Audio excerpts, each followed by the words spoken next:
What is up, everybody? This is Adam. Welcome back to Fouled Out. Matt is going to be joining me in just a minute to talk about the divisional round of the NFL playoffs. We are down to the final 8 teams in the NFL after a pretty lackluster wildcard weekend. Like, from an objective fan perspective, 5 of those 6 games were just not fun. But thankfully, the Lions and Rams kind of saved it, gave us a super fun game Sunday night, especially here in Metro Detroit. So we're going to talk a little bit about that and how Matt's feeling about the Lions' first playoff win in 30 whatever years, whatever crazy number it was. We're going to break down all 4 games for this upcoming weekend and pick winners. We were 5-1 last week. We're going to talk about the team that screwed us from being 6-0 as well. So a lot of fun stuff coming up on the podcast. Before we get into the music, just a reminder that you can reach out to us, FowledOutSports@gmail.com. We really appreciate you guys listening to the podcast. We would love to get your feedback on what's working for you, what's not, what you want to hear more of. So reach out to us again. That's FowledOutSports@gmail.com. All right, let's go get Matt and let's talk divisional round playoffs. Let's go.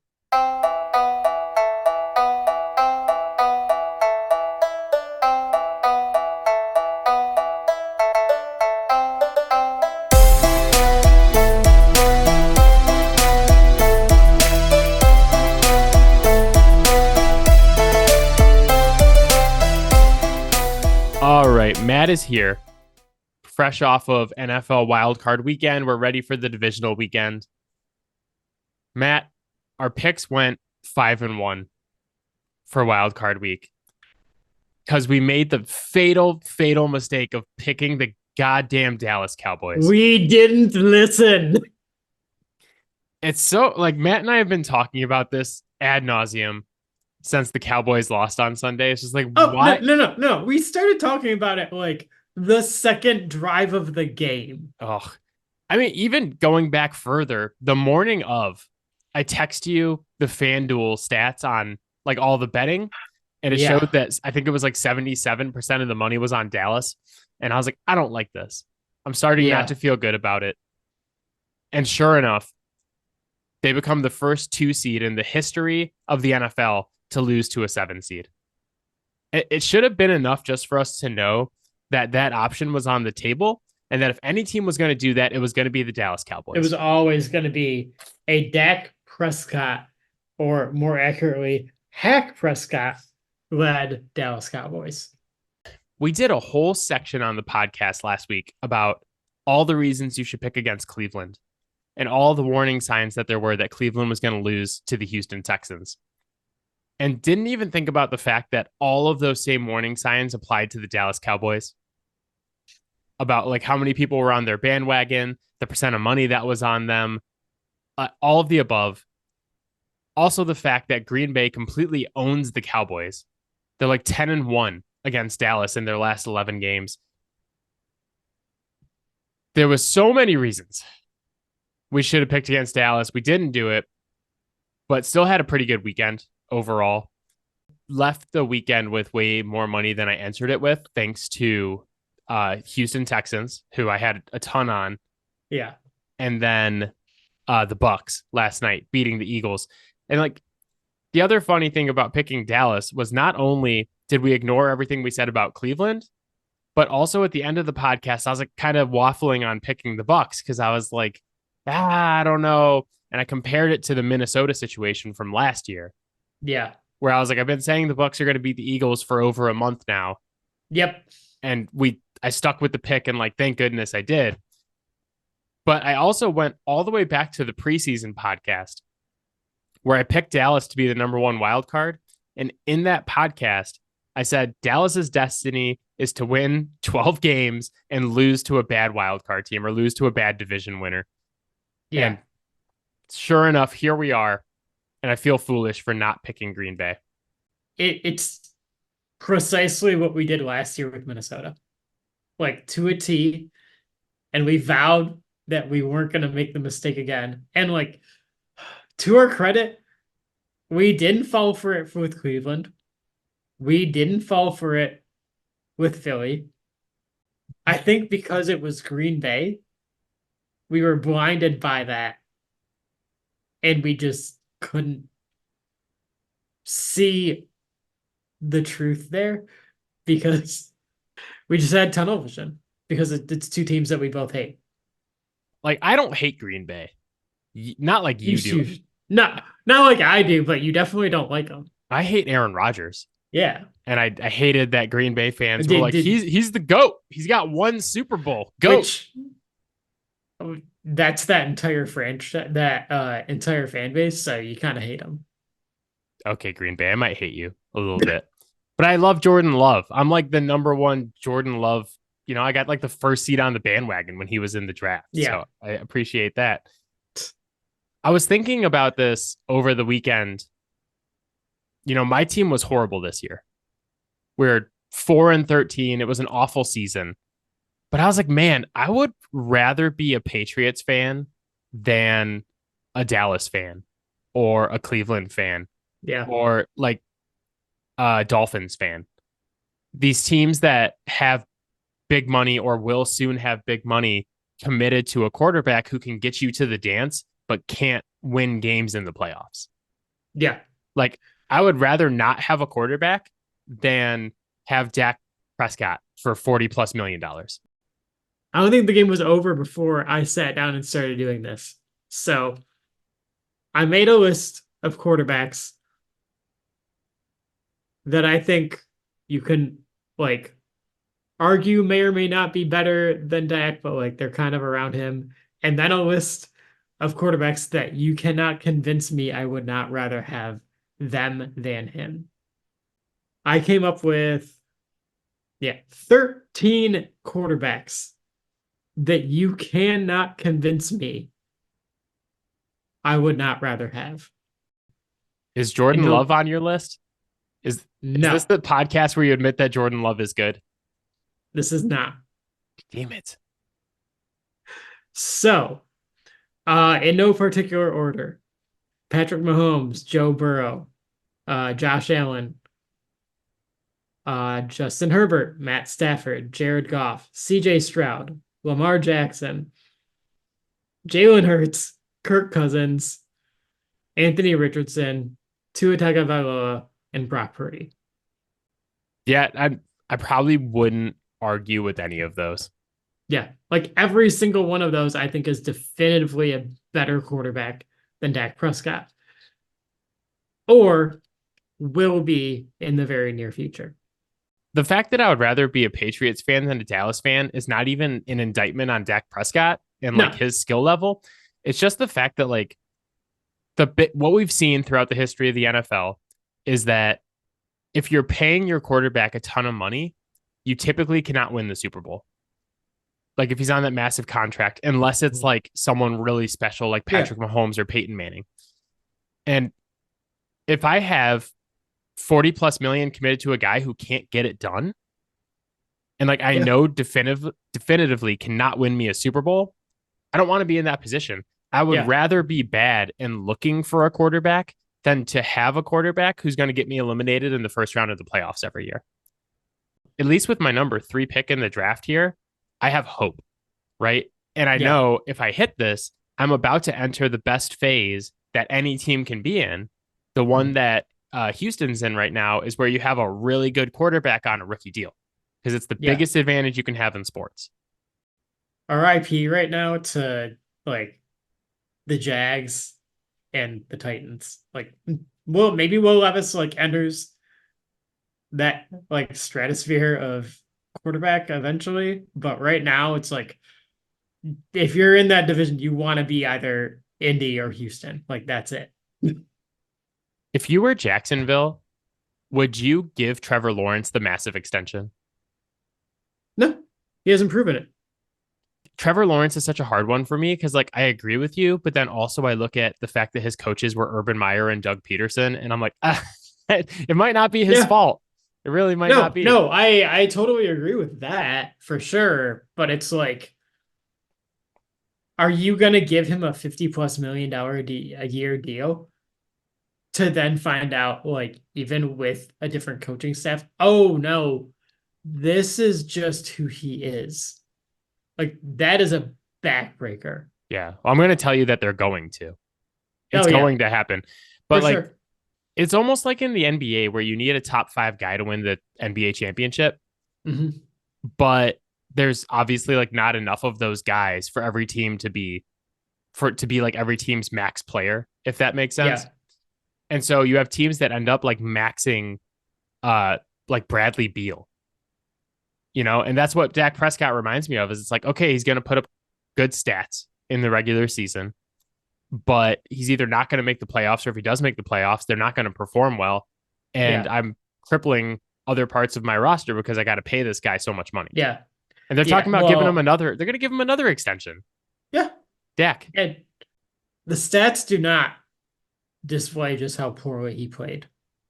He should have had 5 interceptions in that game. Normally, you get benched after 4. Who were your quarterbacks that you were like on the fence if you would take them over Dak Prescott or not? Geno Smith, Derek Carr. Although regular season, I'll take Dak. Playoff, I'd probably still take Carr because I'm not ever taking Dak in the playoffs. Um, Will Levis, I think, just because of potential upside. Kyler Murray and Baker Mayfield. I will give you this.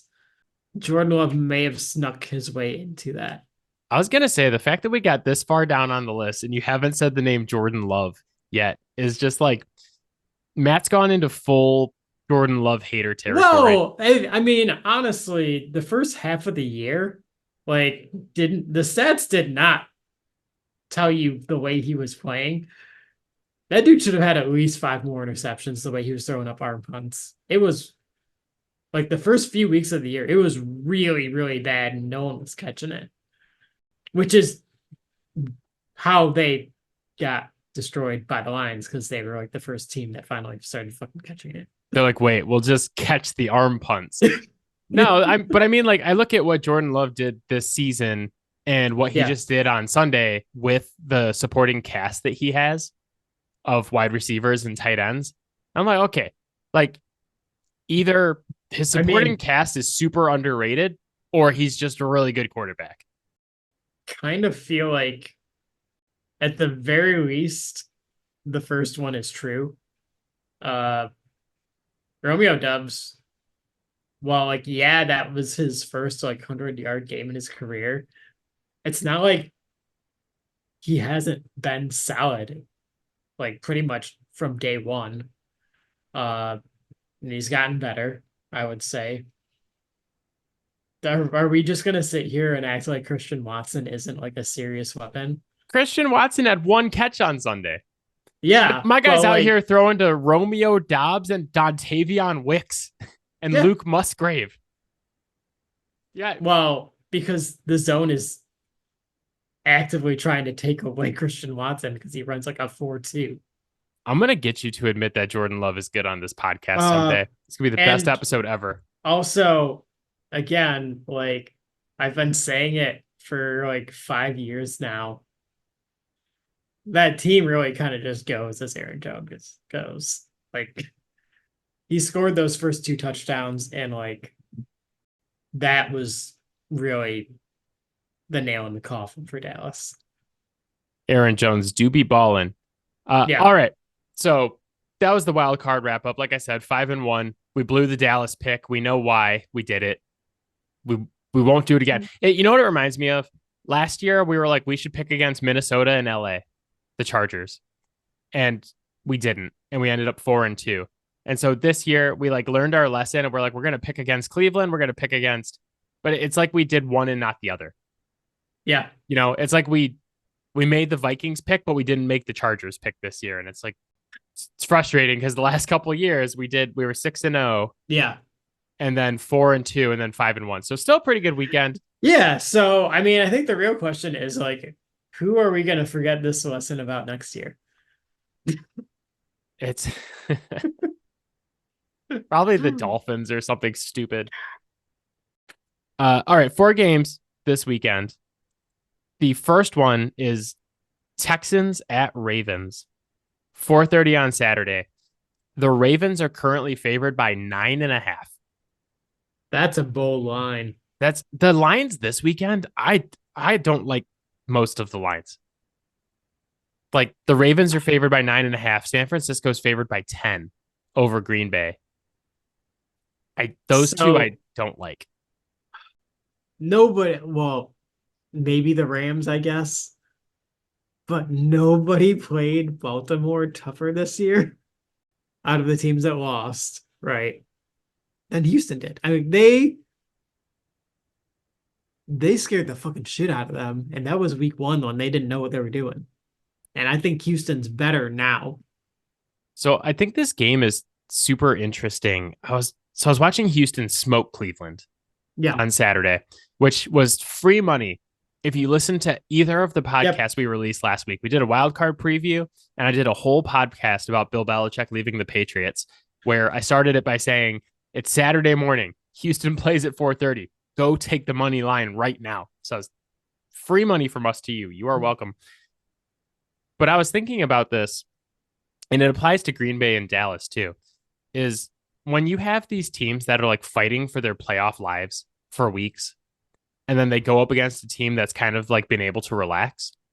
Mm-hmm. Like Cleveland was resting all their guys week 18, right? They had Jeff Driscoll and like PR whatever out there playing.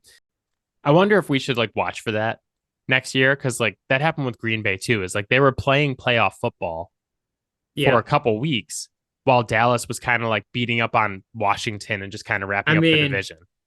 Let's be real. They've been essentially playing playoff football since like week 8 or 9. Yeah.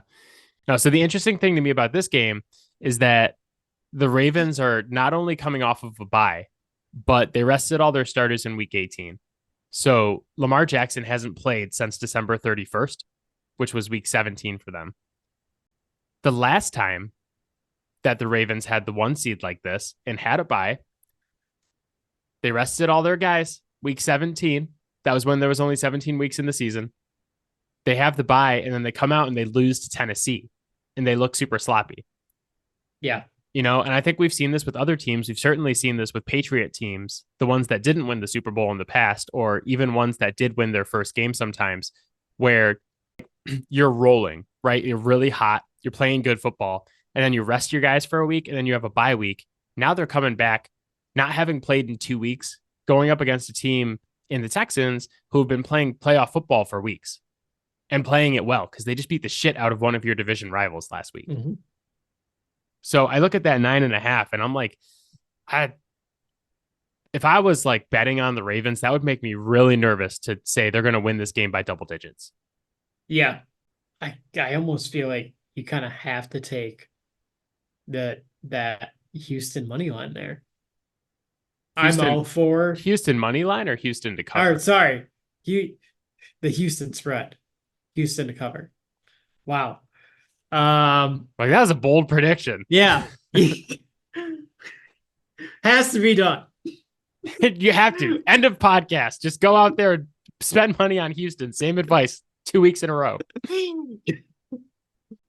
I respect that the Ravens are the 1 seed and that they overall are definitely a more talented roster and all that. They've got more experience. The Ravens are sitting there flat-footed, and Houston is barreling downhill at them. But we see the Ravens' ability to like come out with a win from this, but I don't think that they're going to be able to do it without taking one on the chin from the Texans, at least to start. Because like they're playing really good football and they've got all the momentum in the world. Yeah, I keep looking back at the last time the Ravens had the 1 seed. Like I said, the game they lost to Tennessee. And I was like, man, I could see this game following a similar pattern where like the underdog comes out, you know, the Ravens are a little bit sloppy to start getting it together later, but by that point they're already down. The problem back then was that the Ravens had a really crappy passing game. You know, Greg Roman was still in charge and they had Lamar throw like 56 passes and we were all like, God, why wouldn't you just keep running? Whatever. The thing about the Ravens now, the thing that kind of makes them a little scarier is that if they do get down by a couple scores, they've been throwing the ball very well this season, with and Yeah. without Mark Andrews. And apparently Mark Andrews is going to come back for this game. So, it's not one of those situations like it was in the past where it's like, oh man, watch out. If the Ravens get down early, this could turn into a really ugly game quickly. They Nope. have the ability to come back on you Yeah. quickly now too. Um, so I think that this game presents them with a lot of opportunities to, like however you want to say it, get the monkey off their back, face their Hmm. demons. Lamar Jackson's 1-3 in the Yeah. playoffs. He hasn't played good playoff football. And like I said, like the last time this happened, it was a horribly embarrassing defeat for them, with the Tennessee Titans coming to town.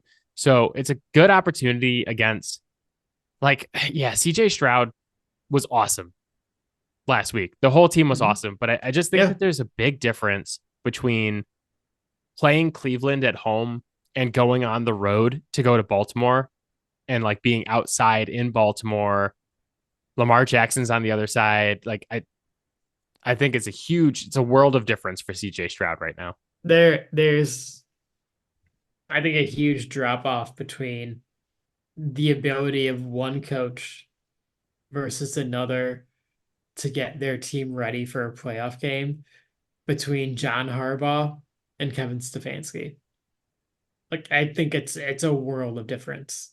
And I, it's this game is going to be fascinating for me. I'm kind of glad it's the first one because it's the one that I'm, other than the Lions game, obviously, though, that I'm like really chomping at the bit to see. Because like no one's really been able to stop the Nico Collins CJ Stroud connection all year, really. So like it's the playoff game. Like I'm really interested to see what Baltimore has up their sleeve to try to deal with that because they have to. Yeah, I'm gonna say I expect Baltimore to win this game.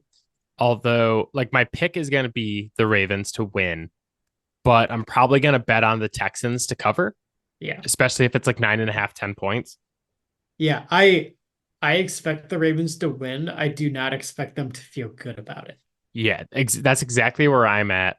And it just wouldn't shock me if we see like Lamar Jackson not have that good of a game and Yeah. the Ravens kind of like stumble a bit here and end up losing just Hmm. because of their history. And like, Lamar Jackson, fairly or unfairly, has received the James Harden tag so far in his career, where it's just like, listen, this guy is an excellent, excellent regular season player.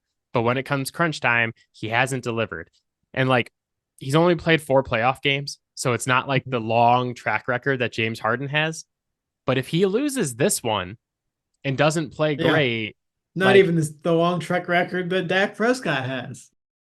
the reason I think Lamar Jackson is a better comp for James Harden is because now Lamar has 2 MVPs and he's like Yeah. proven that he's one of, if not the best quarterbacks in the league. Like he's up in like your top 5, right? Yeah. And this was the same thing with James Harden, like multiple MVPs, incredible statistical seasons, melts down in the playoffs. Yeah. So I think this is the opportunity for them to get the monkey off their back. Hmm. And then next week gets super interesting because they're either playing Josh Allen or Patrick Mahomes at Yeah. home if they win this one. So Well, and it again, essentially 2 weeks without playing, like it's not a great scenario to try to get the monkey off your back. Uh, which is why I kind of expect it to be messy. I don't necessarily expect Lamar to look his best, and I wouldn't be surprised if like he and his receivers just look out of sync. Quite frankly, you can't build rhythm without live fire reps, and they haven't had that in 2 weeks. So it'll be interesting. Uh, but I'm not betting against this team that has looked so good all fucking year. yeah, they've been like the only team that's consistently delivered this Yeah. year.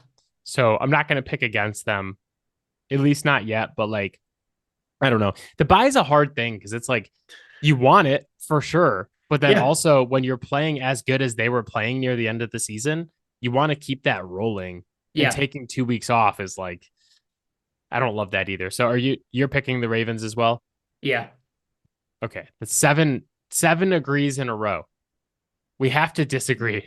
So the only Do thing we? it's like the only thing we disagree on this podcast is that Jordan Love's a good quarterback. Yeah. Game 2, Saturday night at 8:15 is the Green Bay Packers and the aforementioned good quarterback Jordan Love at the 49ers. He's got jokes. San Francisco opens as a 10-point favorite. Matt, I'm just going to tell you that Jordan Love has a chance to do the funniest fucking thing we have ever seen. If he can beat San Francisco, he goes in, he beats Dallas last week 48-32, something that Aaron Rodgers did a couple times as well. Like I said, Green Bay has owned Dallas over the last 11 meetings. Aaron Rodgers never beat San Francisco. Nope. He's 0 or not in the playoffs. He's 0-4 against them in the playoffs, and you never beat him when it mattered. Constantly got embarrassed by them. To be fair, he didn't win a whole lot of games after the Super Bowl when it mattered. So, yeah. Patrick Mahomes has the same amount of playoff wins as Aaron Rodgers. Patrick Mahomes is 12-3 now. I think Rodgers was 12-10. Was his playoff record? It was something like that. Yeah. Yeah. And Patrick Mahomes has already won more Super Bowls. So, yeah, I just think it would be the funniest thing ever if Jordan Love, his first chance to play San Francisco in the playoffs, and it's in San Francisco, if he were to be able to go in and beat them. Not the most crazy thing in terms of its probability of happening. So here's the way that I see this game. And this is just kind of the way I see the San Francisco 49ers in general, is that there are two 49ers teams. There's the one that gets ahead early and is able to run and throw off play action, and they dominate and everything looks awesome. And it's like, oh my God, this is the best team ever. Look at all the weapons. Brock Purdy is so good at football. The second version of the 49ers is when they get behind and Brock Purdy has to do straight dropbacks and throw like rhythm passes on like 5 and 7 step drops, like deeper drops. And that team is not that good at football. Yeah. Sometimes. So, and that's the one that's like, everybody's like, oh, Brock Purdy was Mr. Irrelevant. He's not actually that good. Shanahan has obviously, he's earned a lot of the love that he gets in the NFL, right? Like the most innovative mind in terms of designing a run scheme in the last 40 years at the very least. However, is that genetic?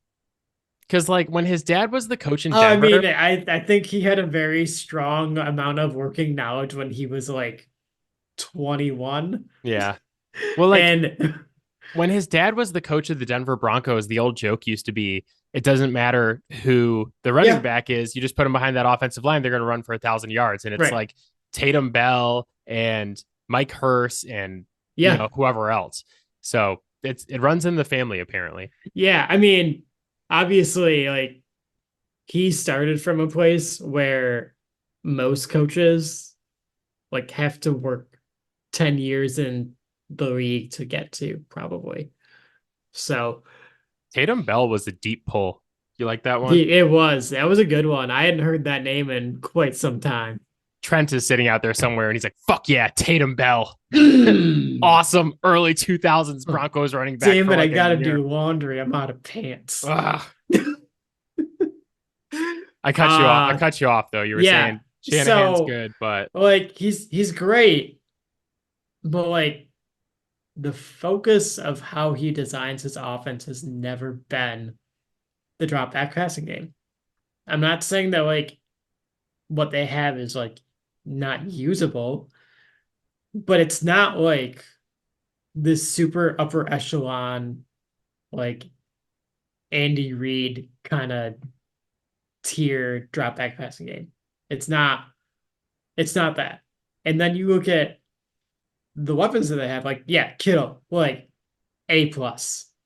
To find someone that's a better receiving tight end in the NFL, like you're probably going to get into some arguments with people because he's in that class of guys where it's like there's just a bunch of guys that they're kind of hard to separate now that Kelsey has seemed to take a little bit of a step back. I mean, I think it's easy. I think it's Sam Laporta and then everybody else. I that's that's where I'm at, but like, yeah, George Kittle, great.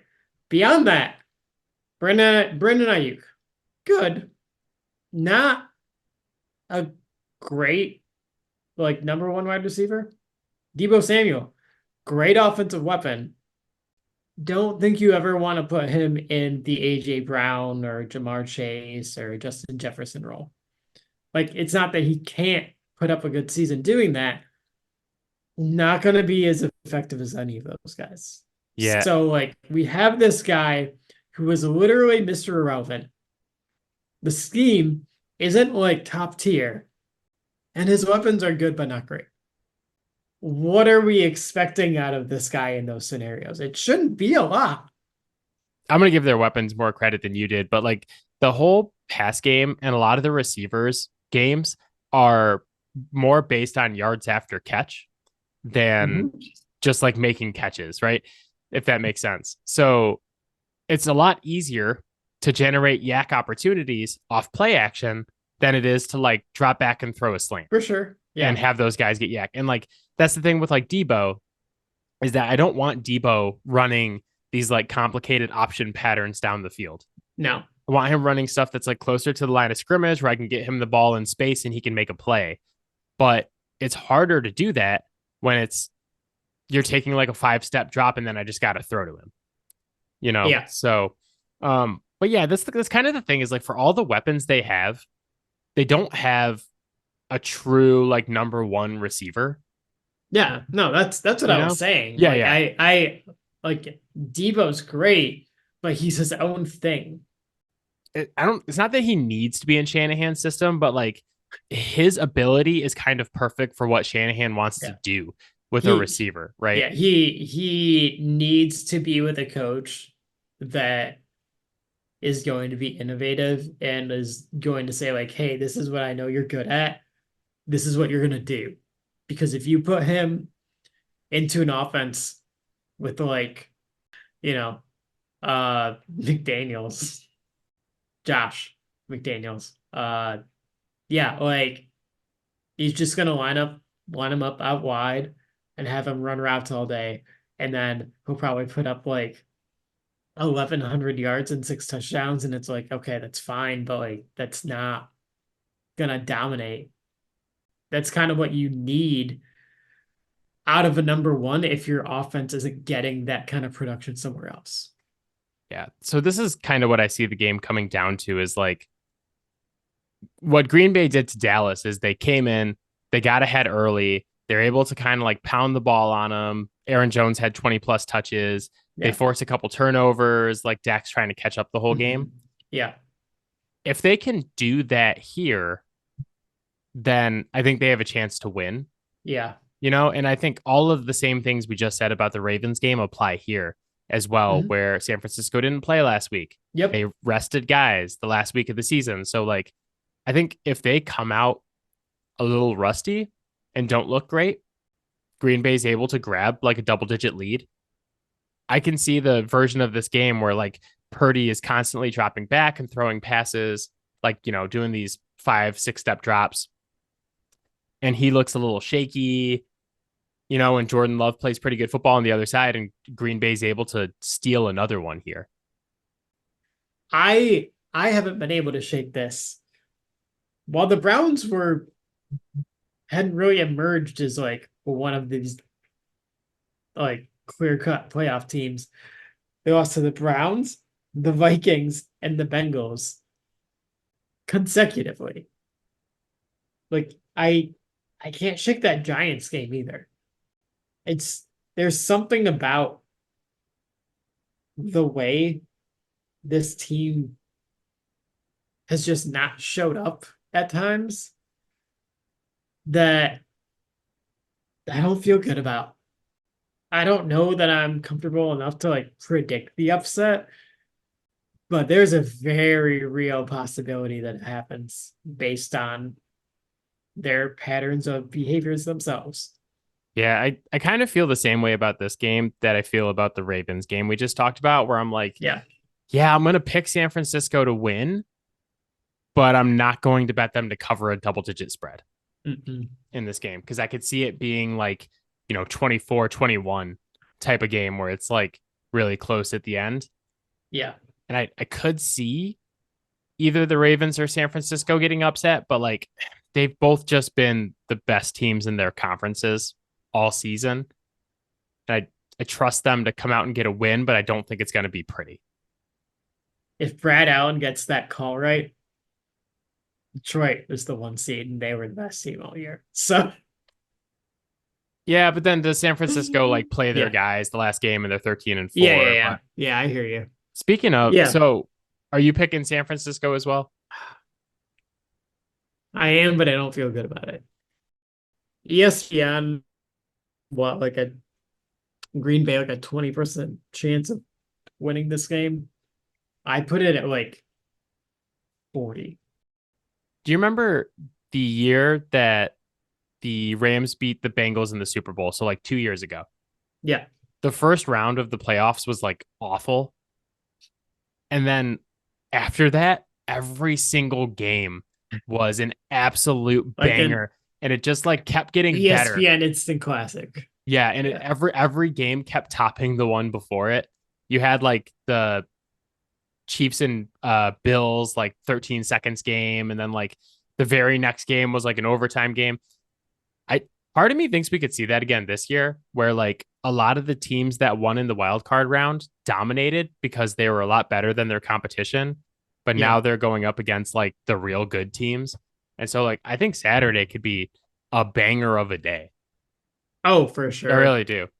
So game 3 is actually the only game that like as an objective fan perspective, I'm not super excited about. But from like, I live in Metro Detroit. You're a Lions fan. All my friends are Lions fans. So it's Bucks at Lions, 3 p.m. on Sunday.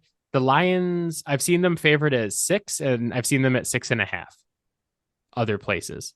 But it's about a touchdown.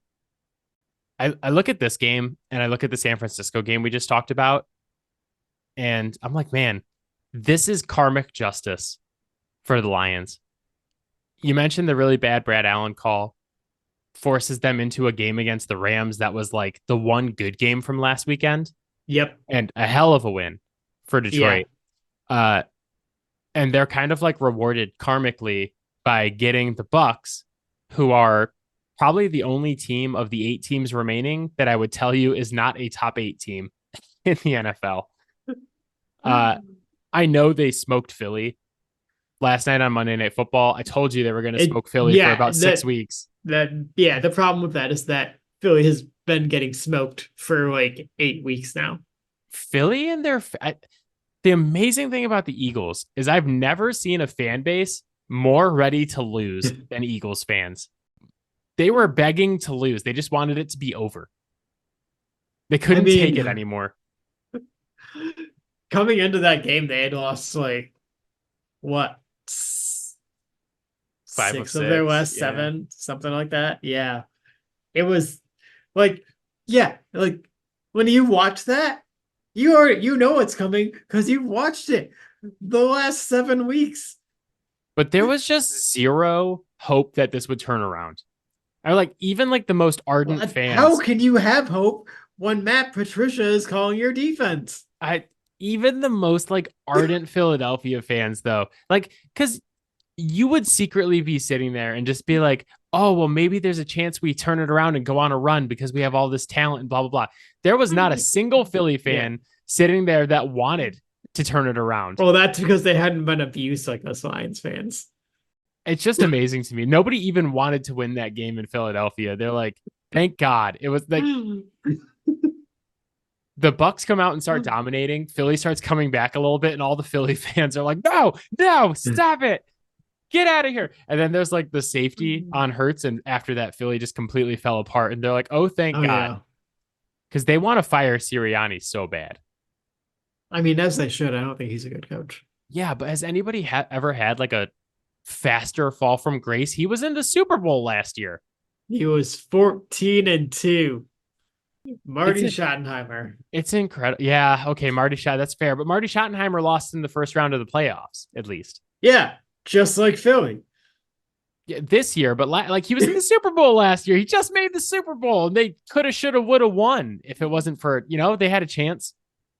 So I think that's amazing. But I know that people are like, oh man, Buccaneers, Baker Mayfield as an underdog just beat Philly 32-9. They're looking really good. No, that Philly team was just begging for it. Yeah. They wanted to lose so bad. With Philly though too, it's like you've had bad coaches that kind of got masked before, and you lived with them for too long. Doug Peterson, did do you really want to do that again? It's kind of funny because the story of Philly continually is that they have these awesome coordinators that make the team good. Yep. And then they lose the coordinator and they keep the shitty coach. So like, Yeah. Steichen and Gannon just left and Philly's like awful now, but it was the same thing with Peterson where they had Frank Reich was like really the coordinator or really like the reason that team was good. And then he Yeah. leaves. It's just Peterson. So, but for the Bucks now, like you go from playing a team that was just dead and like ready to roll over at home to going into a literal lion's den Yeah. and a team that is like hungry is not a strong enough adjective. This team is starving to make the NFC championship game. I just, the Yeah. other games, I'm like, okay, this is who I'm going to pick, but I can see a Right. world where this happens. The Lions are winning this football game. Yeah. I don't like Well, no chance. the Rams literally had to waste 2 timeouts because they like couldn't communicate because of the noise. And we saw at the end of that game, they really would have liked to have had 2 more timeouts. Yeah, that was such a good game. Like Yeah. I enjoyed that.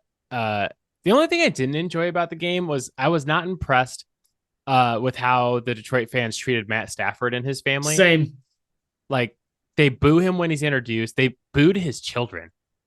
Yeah. Like they were treating him like like LeBron James coming back to Cleveland with Miami or Right. like Kawhi Leonard. Like they were treating him like he jilted the Lions. And it's like, Yeah. dude, he did right by you guys forever. Yeah. Asking for the trade was the right thing to do. And then like even after he left, he does all this stuff for the city of Detroit. And the fans are just like, no, fuck this guy. We hate him. Like what has he ever done to make Lions fans hate him? I don't understand that. And like Yeah. even if you do hate him, I don't care how much you hate him. You don't boo his children. No. Like, come on. So Yeah. Well, and I've seen the reaction online by some Lions fans like, nobody booed his children. It's like, even if the entire crowd wasn't booing his children, you cannot tell me there were not a few assholes in lower level seats that didn't do that. Because every fan base has a few bad apples, and I can totally see those dudes taking it too far. I didn't feel like you needed to like roll out the red carpet for him and just be like, we love you. Here's a tribute video, blah, No, blah.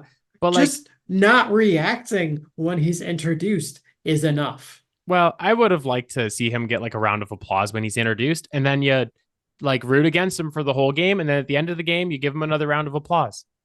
I would have been fine with all of that, but like, look, I get that the rest of the fan base doesn't feel like that's appropriate, and I get it. Like the storyline with Jared Goff, maybe it's not the best look to like applaud your former quarterback. There's a lot of people who have a hard time believing that you can support your current quarterback while showing appreciation for a former quarterback. And you know what? The easiest way to show respect to both of them, just don't fucking say a thing. I only support my former quarterback. Fucking hate the current one. I was Well, watching this apparently like, Bill did too. So yeah, it's fair I'm sure you've heard those reports. that he wanted to draft Davis Mills instead of Mac Jones. I was talking about like after year two, he was ready to move on from Mac, and Bob Kraft was like, "No, we're going to give him another year with the new coordinator." Yeah, I was also ready to move on from Mac after year two. So me and Oh, I BB are know. we're lockstep. Uh, yeah, I just was watching Matt Stafford's press conference after the game, and they were like, "How do you feel for the fans?" And he's like, "I'm happy for the team." And I was like, "God, no franchise Yeah. pushes away former stars better than the Detroit Lions." And they're like, Yep. "God, Seriously. Calvin Johnson won't even talk to you guys." You know, Well, he's like connected it's to the franchise now. I So know it's getting better, but like, man, come on. The yeah. I was also watching like the Fab Five reunion yesterday. Do you see like all five of them were at a game for the first time since Yeah. college because Chris Webber finally came back? And I was like, man, is this just a Michigan thing? Just fucking piss everybody off. I don't understand what anyone thought like positive could come out of booing him. Like seriously. Yeah. There's no benefit to it. It's like, oh, I saw a dude at the bar that like I was cool with, but like we kind of ended on some like not the best terms. And then I go and decide to pick a fight with him. That's exactly what that was. Act like you've been here before. Yeah, it Lions was fan. I it know was it's the it first was time. childish. It was funny. I was talking to a bunch of my friends. They were all excited the Lions won, and they're like, "Oh, Adam, is this what it feels like to win a wild card game?" And I was like, "I don't know what it's like to win a wild card game. My team never fucking played in the wild card round." So, uh, I had to throw that in there because my team is awful. So I'm going Lions. I'm assuming that you're going Buccaneers and that we disagree on this one. This is not the one. I think it's funny that the last I told you this the other day, but it's funny the last eight quarterbacks left. You look at the AFC and it's like Lamar versus Stroud, Yeah. and it's Mahomes versus Allen, which we're going to talk about next. And then like the NFC, it's like, okay, we got Purdy and Love, and then Goff and fucking Baker Mayfield. I'll give respect to, I obviously I love and I'll give respect to Goff and Purdy, but I just feel like Baker Mayfield is like that meme with all the businessmen sitting around Big Bird.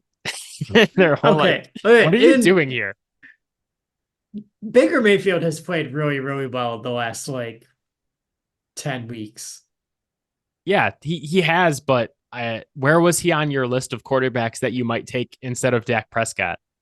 with Dak Prescott. Yeah, he wasn't in the for sure part of the Along list. along with Jordan Love. So But also, I'll give Baker Mayfield credit. Is that the like best free agent signing like since ever? Like they paid him like $2 million and yeah, they're in the yeah, second it's round of the it's playoffs. definitely the most cost effective. That's incredible. All right, so we both are going Lions. I'm also going to take them to cover 6 points, or 6.5. I'll take either one.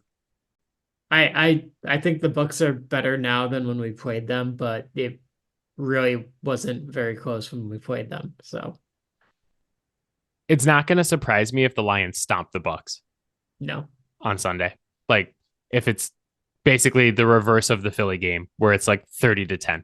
That wouldn't No. surprise me at all. I think, like I said, it's like karmic justice for the Lions because they had to play the Rams. And I think the Rams belong in divisional round weekend, but it Yeah. just, it had to be one or the other.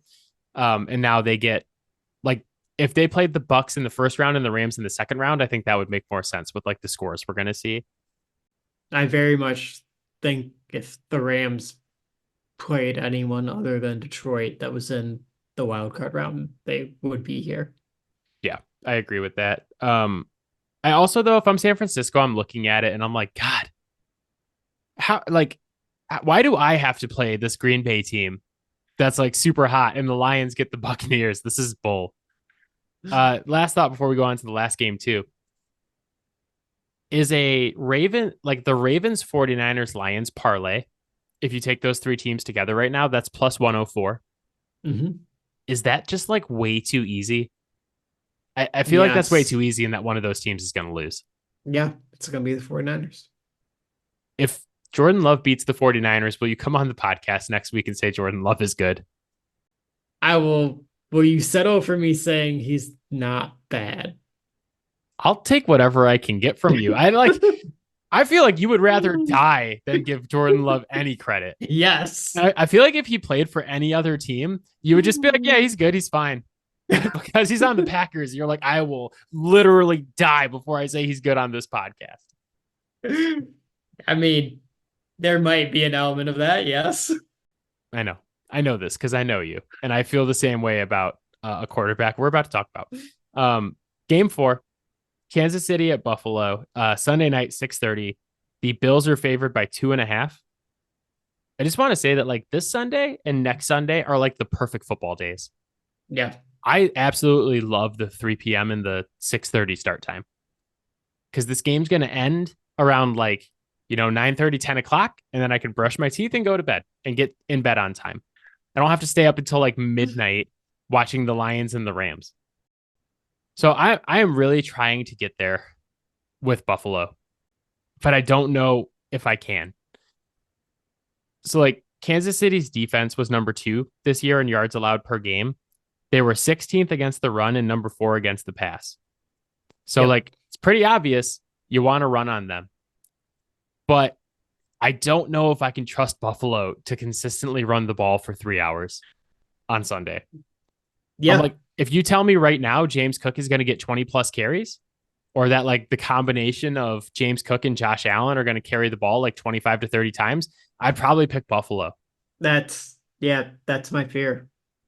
I just look at this and I look at the playoff game they lost last year to the Bengals, where the Bengals came into Buffalo, beat them 26-10 in the snow. And Buffalo ran the ball 19 times and threw it 42 times. Yeah. Even though it clearly was not working. And I'm just like, this is the problem. This has always been the problem with Buffalo and Josh Allen. Like, as long as Josh Allen's been there and he's been good, you can't just take what's working. They have to like make the hero ball plays. And if they do that in this game, they're going to lose. And I mean, on the other side, it's like, I can't feel comfortable with Kansas City because they can't fucking score. Like, you look at that Buffalo defense, they're not just going to bend over for him. Like, that's a really, really good defense. Yeah, they lost a couple starters last week who they might miss this week. So like that's going to be a little bit tough.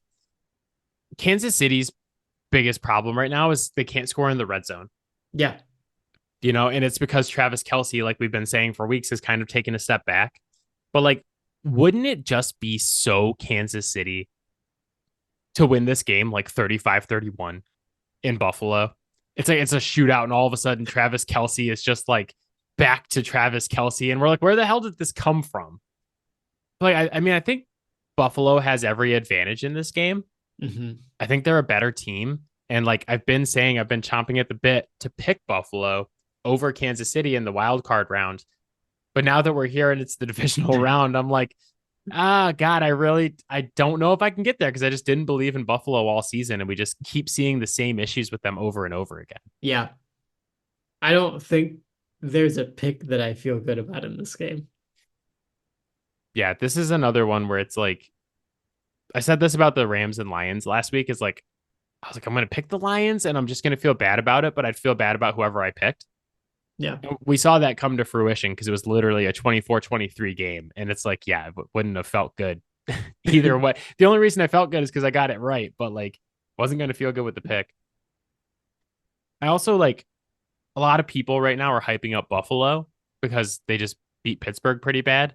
But like, there was no TJ Watt. We know what Pittsburgh is without TJ Watt. Yeah. I kind of like I'm throwing that game out. And then also Kansas City just played in like negative 27-degree weather. I don't know if I can learn anything from them Speckeldorfing the Dolphins. Yeah. I mean, congratulations. You beat frozen fish. I was thinking about that. Yeah. So I'm watching that game the other day, illegally streaming it because I absolutely refused to pay for Peacock. Oh, yeah. Fuck that shit. And I was like, it's literally 100 degrees warmer in my house than it feels in Kansas City because they're like it's negative 27 and it was like 73 in my house because we got to heat it up for my son to sleep.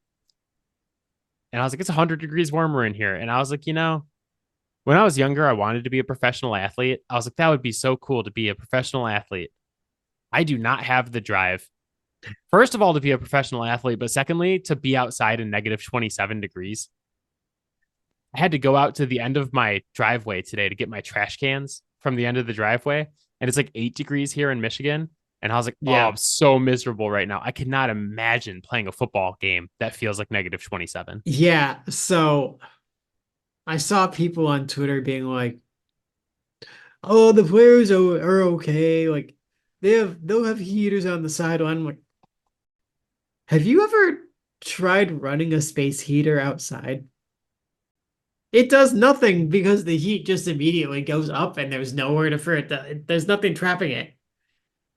You know what I was thinking of? When we were juniors in high school and Yep, we were backups on the football team our junior year. the And big ass coats. yes, we had to play a local high school in the playoffs it was like 52 to 35 or something. Yeah. And Matt and one of our other buddies and me were all sharing this giant coat because they didn't have enough coats for everybody. And the coaches were walking up and down the sideline and they're like, all right, who wants to go into the game? And nobody raised their hand. We're like, no. We've been standing on the sideline in like 8-degree weather with it raining and snowing sideways for like 3 hours. We're not going to go play a football game. Are you crazy? It's like, how badly do you want one of us to pull a hamstring? I would have gotten out there and I was like a free safety that year. I would have just stood there and just been like, just run by me. I'm not moving. But anyway, so the weather should be a little bit better for this one. But it's hard to take lessons from last week.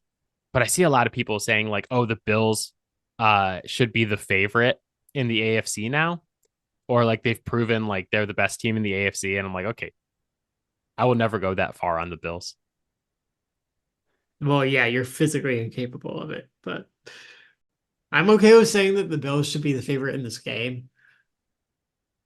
Oh yeah, If no, if the Ravens handle their business, you cannot tell me that the Bills should be favored over them. Like that's absolute crazy talk. yeah, no, I'm a hard agree there. Yeah, the Bills should definitely be the favorite here. Home playoff game. Very interestingly, like I said, Patrick Mahomes has now played 15 playoff games. He has never played one on the road. I mean, I think you could look at the Super Bowl that they lost to Tampa, that was in Tampa, and say it was kind of a road game, but like with how many neutral fans there are at a Super Bowl, it's not the same thing. Yeah. So I'm actually like really interested to see Patrick Mahomes play his first road playoff game this weekend. I waffled on this pick just back and forth and back and forth. I'm going to go with Kansas City and bet Kansas City's money line on Sunday. Like we're in lockstep on like our thoughts about this game. But in terms of our risk analysis, I think we're in a little bit different place. It's been like what, like since mid-year, we've been basically saying like kind of chomping at the bit to bet against Kansas City in the playoffs. Like this is just not a championship team. There's plenty of reasons to bet for or against either of these teams. And if I turn around and don't take the opportunity to follow through on like what we said we were going to do, like I'm not going to be happy about it. So I will take Buffalo here because at the very least, like we know what their peak is. Their peak's pretty high. Kansas City's peak is not high at all. It ain't great. Yeah, I look at this though, and I think that Kansas City's defense is actually legitimately very good. Oh, it is, but like I, I think you can say that on both sides. I just worry that this is going to be just like last year with Cincinnati, where I picked Cincinnati to come in and do the same thing, where like the team comes in, they dominate the line of scrimmage on both sides of the ball, and it's just like, same old Bills. But like also if the Bills win this game or win by like double digits, I'm not going to be stunned Yeah. because of what we've been saying about Kansas City all year. I know how badly I want the Kansas City Taylor Swift thing to end, and that's why I know it won't. So at least not until next week. But I Yeah, I mean that's a valid point. Goodell might be making a call to the refs being like, hey, we need one more game of this. yeah, just wait until it's Kansas City versus the Lions in the Super Bowl, and we have all these like Taylor Swift versus Eminem commercials, and how annoying that's going to be. Oh my God. At least the Lions would be in the Super Bowl. Um, but yeah, overall, I feel like the weekend from a gambling perspective just looks too easy to me. Like if so, right now, Ravens, 49ers, and Lions. If you parlay those, that's plus 110. If you throw in the Bills, it's plus 256, and if you throw in the Chiefs, it's plus 366. So like really, you could place both those four leg parlays, and either way, you would win money. But that just leads me to believe that like either the Ravens or the 49ers are going down this weekend. Got a little feeling on the 49ers, but And we'll yet, see. yet he says Jordan Love is not a good quarterback. All right, lightning Aaron round, Jones time. lightning round, Bolds and Scolds from wildcard weekend. Again, the rules will give you the thing. You get one or two lines because we run long on the playoff analysis. My bold for the wild card round is Rams wide receiver Puca Nacua. Set the NFL record for catches and yards by a rookie this season. A lot of people said, oh, he's just playing the Cooper Kupp role. And when Cooper Kupp came back from his injury, he kind of dipped a little bit. But then 9 catches for 181, which is a rookie record, and a TD against the Lions. And Yeah. just like every time they needed a play, it was the Pook Nuke. So he was Yeah. awesome. I was looking at yards after catch. He was 6th in the league in yards after catch this year. And I think something that I need to look at more for wide receivers in the draft, because the other top guys were CeeDee Lamb, Amon-Ra St. Brown, Rashee Rice, Nico Collins was up there, Jamar Chase was up there. Yeah, good on him. He's a 5th-round pick, and now he's like one of the best rookie receivers of all time. He was a bit of a league winner in fantasy, right? Because like if you got him, you got him in the last round, or you picked him up off of waivers. Him and Kyron were really like the Yeah, league winners this year because they were for both like sure. either waiver ads or late picks. But who is your bold? Just, this one should be pretty obvious. It's the combination of Dan Campbell and Brad Holmes. Like they fucking did it. They came in and within 3 years did what hadn't been done in over 30 years. Right? Like they totally revitalized this franchise, and like they built a team that nobody wants to play regardless of who they have out there. Good pick.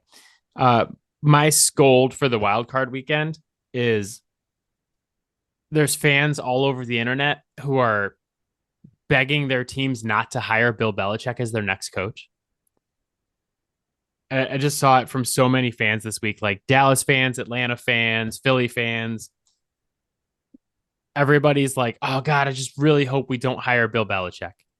And it's like, great. So you guys would all rather hire like the flavor of the month coordinator to come to your team, a thing that has fucked all of you in the past.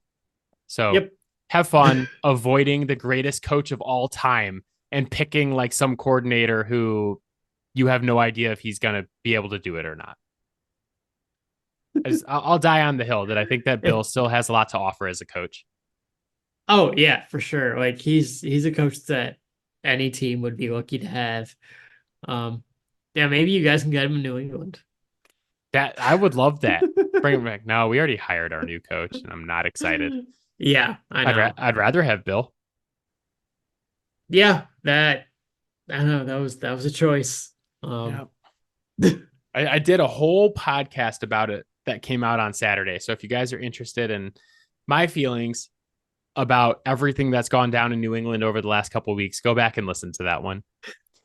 Who is your scold for wildcard weekend? My scold for wildcard weekend is everyone who at the end of the regular season was looking at the Dallas Cowboys and said, this team is different. No. It's not even the end of the regular season. It's just like everyone who throughout the season was like, this is our year and like this team is different. Yeah. And I'm kicking myself again for not picking against Dallas, because the very first podcast we did of the entire football season, it's like Dallas's destiny: win 12 games, lose to worst team in the playoffs. Should have listened to myself. You literally predicted it to a T. Too many fans, too many people in sports media that like coming into this week were just like, no, this Dallas team feels different. They feel like no, that there was nothing this year that indicated that they were different. They've done all this shit before. And like the fact that so many people couldn't see it is absolutely hilarious to me. They're just, this is who they are, right? And I'm honestly a little surprised that I haven't seen the Mike McCarthy firing yet. I got to imagine it's coming, but good God. Yeah. I was going to say, just wait until next year when we do the whole same song and dance again after they hire Bill Belichick this offseason. But that is it for us. As always, Fouled Out can be found on Spotify, Apple Podcasts, Pocket Cast, Overcast, anywhere you get your podcast. Do not hit us up on Twitter. Email us, FowledOutSports@gmail.com. We'd love to hear your feedback about the podcast. And as always, we appreciate you guys listening. And you can find our videos on TikTok at FowledOutSports Podcast. It's a long name, but you can't miss it.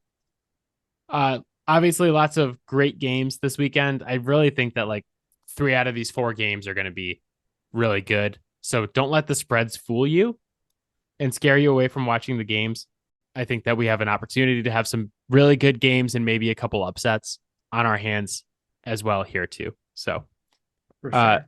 Have fun, enjoy the football. Matt, I'm sure I'll talk to you throughout the week. And while these games are going on this weekend, good luck to you and your Motor City Kitties. Meow. And on that note, we'll see you guys later. Bye, guys. Bye, guys. Bye, Mom. Robin.